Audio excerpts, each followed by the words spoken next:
A lot of people, even when you say things like retirement, it's really kind of unclear what that means, right? What is it? What is an exit? What does that really mean? And so I'm going to define those. So let me start with financial planning.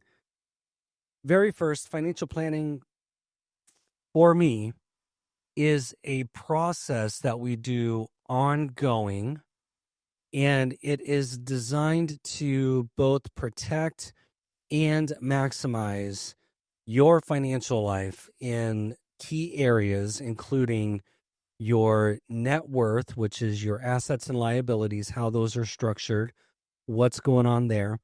We want to do good work to make sure that everything is owned the right way, that everything is owed correctly, that we have offsets for the balance sheet, meaning if you're paying debt, then that's increasing your net worth. If you're increasing debt, it's decreasing your net worth, and we want to be very strategic about those things. Although it's not always decreasing your net worth, because sometimes you're picking up an asset that's attached to debt.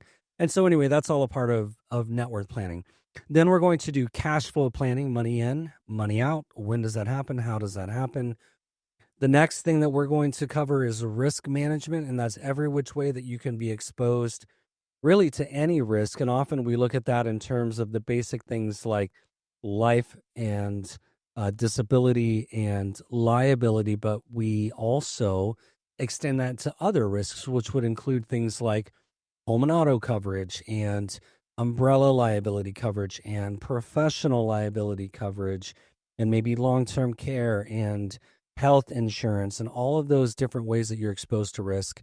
Oftentimes because I mentioned the word insurance, oftentimes we're covering risks with insurance. Sometimes we're not. And so it's important that we have a good understanding of all of your risk exposure, how we mitigate that risk harming you financially.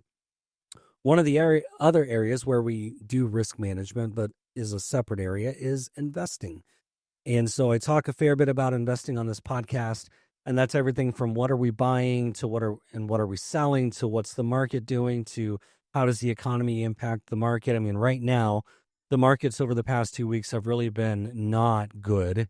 There's a lot happening in the world. There's trade wars. In fact, today I sent out to clients and friends of Life Moves Wealth a 7-ish page report on Trade War 2.0. It's everything that you need to know.